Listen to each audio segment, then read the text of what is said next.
All right, everybody, welcome back to the channel. I hope you're doing great. I got a good one for you today. Today, we're going to be doing the XR400 review. Now, the funny thing about the XR400, now again, if you're new to the channel, welcome. Please get subscribed. Not yesterday, not tomorrow, today. We would absolutely, I would love to have you. Now, this is pretty much Scott's random reviews and adventures. So it's a hosh pod for sure. So say, like I said, subscribe, because you never know. It's just a day in the life of a real red-blooded American out here trying to make sense of everything, just like probably you are, and trying to do his best to enjoy life.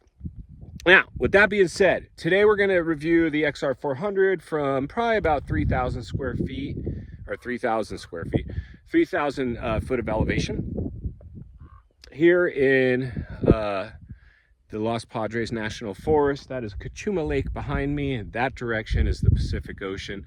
Pretty rad, where you can stand on this peak and you get the ocean, you get a lake, and it's pretty awesome here in California. You had like 300 days of sunshine on average per year, and today is October, the month of October 2025, and we're pushing 80 up here, which is so awesome. And for me, that's kind of my game plan right now. I'm hoping I'm going to bring you guys a new video soon. I'm going to upgrade from my little Econoline van to a high-top Sprinter. I'm supposed to go drive down to Venice tomorrow and potentially pick one up, so that should be fun. But for all of you that just want to, check out nature and hear me talk about the XR400, I've had plenty of bikes throughout my whole life. I worked in professional motocross for many years. My dad owned a local Honda shop when we were kids. We all grew up racing and riding. Then I worked in the industry, and deep at the professional level. I've had tons of bikes, high performance race bikes. When I was younger, it was all about the racetrack. I didn't really want to do any dual sport riding, but now I live so close with a street legal bike. It's nice. I do it all the time. I just, can jump on my bike and go. I'm usually alone because not everybody can just drop everything and go. And even if they could, I like to try to squeeze in as much of fun in one day as possible. So with that being said, if you're ever riding alone, never push yourself beyond your limits. Like even right now where I'm at, my other bike, I got two bikes right now, which is the CRF300L, which is a newer bike. And it's a really fun bike, a good bike, all-around bike, but it's not the workhorse of like this old sturdy 2001 XR400. And so, it's funny because this thing's 2001, it's 25 years old basically. And I've only had it for about 5 years or so. The only reason I bought it is because it was street legal, and they're hard to find. And I see a wasp, they may like my yellow backpack. But, I initially, when I bought my 300, I was like, well, I'm going to off my 400.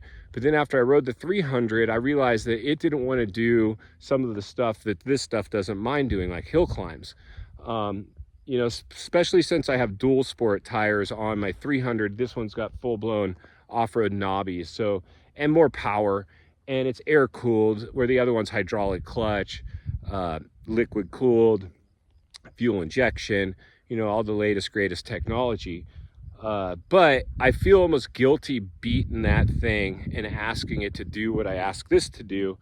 If this one died today, I wouldn't lose a whole lot of sleep, where the 300, it's a nice bike. And I really enjoy that bike for kind of mix between street riding and just dirt roads.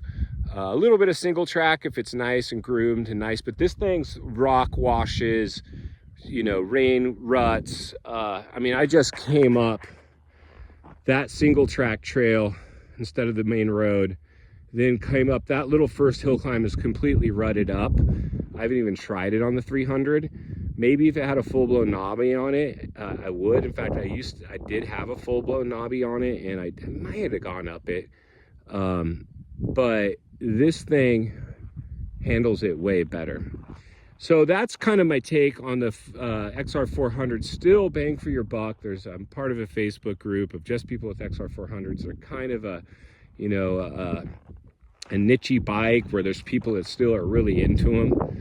What I'm into is really, look at this.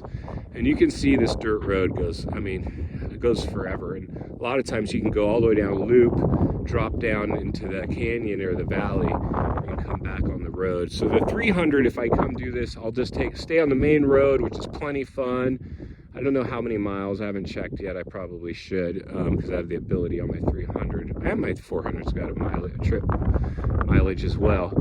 I just never think about doing it. But it's fun to just take the dirt road, drop into the valley, get into the San Ynez Valley. There's some great places to eat lunch, and then take the street back home. Now today we'll just be on the dirt road. Man, my chain looks very loose. I ain't gonna have to tighten that thing. That is really loose. I gotta be careful today. I think I might stay on the main dirt road. But yeah, that's it. The dirt road is super fun. But today, it's a Monday, which I usually stay away from these places on the weekends because you'll get Jeeps, 4x, cars, motorcycles, everything in between. You come around some corner and here comes somebody else. And I like to avoid that kind of stuff if humanly possible. So that's it. A little day in the life, little XR400 review. And like I said, those new bikes are great, but these old ones, these XR400s, the XR250s, the XR600s, the XR650s, still a bike that have stood the test of time. I don't know if my 300, it could be in 20 years, still rocking and rolling, but to get that much time out of a bike, these things are they're hard to let go for the reliability and their capability, right? And so that's it. That's what I got for you today. If you appreciate the content, give the video a like, subscribe to the channel, leave a comment below. I'll see you on the next video.